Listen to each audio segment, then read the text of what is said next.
Dans le cadre de sa campagne Prévention Vision, Ophthalmic Company laisse la parole au professeur Arnaud Sauer, strabologue au CHU de Strasbourg, pour nous parler des conséquences des écrans sur la vision. Est-il vrai que l'œil humain est fait avant tout pour voir de loin? Oui, comme tous les animaux, l'œil humain est fait pour voir à l'origine de loin. Il sert principalement à la détection de l'environnement lointain, les proies, les femelles pour la reproduction.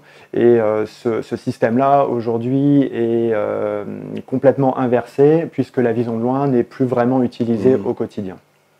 Justement, puisque la vision de loin n'est plus utilisée, est-ce qu'il y a aujourd'hui des conséquences sur l'œil humain?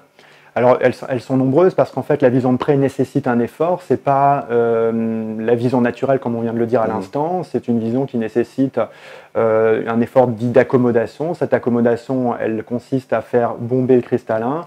Donc, c'est un effort musculaire. Elle consiste à faire converger les yeux, les faire rentrer un petit peu en dedans. Là encore, c'est un effort musculaire.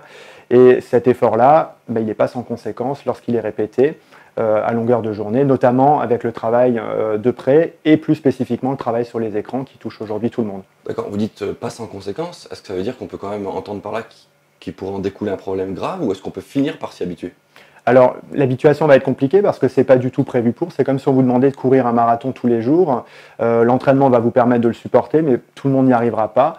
Et aujourd'hui, on se rend compte que les maladies liées aux écrans, le Digital Eye Strain, DES, dans les publications, touche plus de 50% des gens exposés aux écrans. Donc c'est quand même un phénomène très fréquent.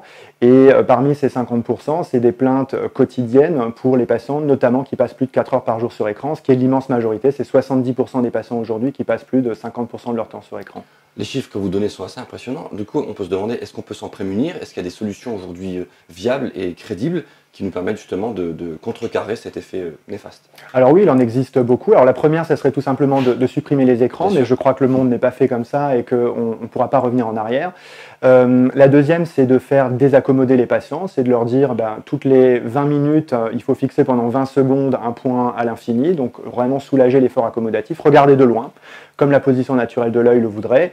La troisième chose, c'est un équipement optique parfait, donc des lunettes adaptées à la vue du patient pour que l'effort visuel soit le moins important. Et puis aujourd'hui, comme l'effort de près est sursollicité, probablement corriger cette vision de près, aider cette vision de près, donner une petite aide au patient avec une petite addition. Donc cette addition pourrait être mise dans des lunettes ou des lentilles de contact. Au niveau des lentilles de contact, donc on peut réussir aujourd'hui à avoir une lentille qui corrige réellement et qui vienne soulager l'œil. On appelle ça de la relaxe accommodative, c'est bien ça? Exactement, c'est une lentille qui permettrait de voir à la fois de manière optimale de loin, sans pénaliser cette vision de loin et sans solliciter un effort du coup pour la vision de loin, et qui permettrait aussi, lors des efforts de près qui sont prolongés tout au long de la journée, de permettre un effort de près modéré, moins important que sans cette relaxe accommodative. Au regard de tout ce que vous avez cité, est-ce qu'on peut parler quand même de l'existence d'un capital écran?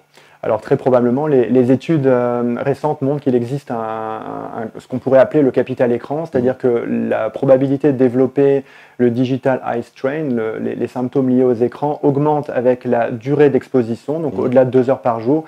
Et surtout, la deuxième durée, c'est le temps pendant lequel les patients étaient exposés aux écrans. Et on sait que plus un patient a été exposé pendant de nombreuses années, plus il a de risques de développer des pathologies liées aux écrans, donc véritablement un capital écran qui va se développer au cours des années à venir. Tous les mercredis sur AQT jusqu'au 11 mars 2020. Ces vidéos Prévention Vision vous sont proposées par Ophthalmic Company, votre partenaire pour la vue.